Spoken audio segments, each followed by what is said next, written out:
ডাক্তারবাবু আমি বেঁচে আছি, সোনা রূপা কেমন আছে? সূর্যকে ফোন দিয়ে বলে দীপা। হ্যাঁ বন্ধুরা, অনুরাগের ছোঁয়ার আগামী পর্বে এমনটাই ঘটতে চলেছে।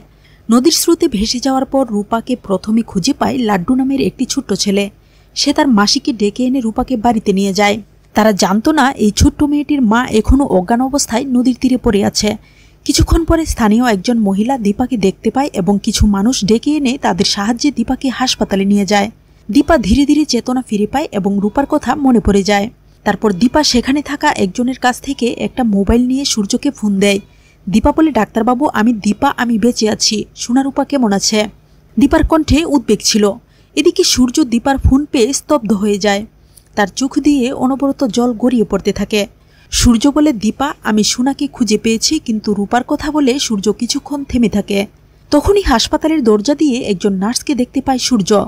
দেখে নার্সের হাত ধরে লাড্ডু ও রূপাও এসে গেছে। তখন রূপা মা বলে ডাক দেয় সূর্য। রূপা দৌড়ে এসে বাবা বলে সূর্যকে জড়িয়ে ধরে।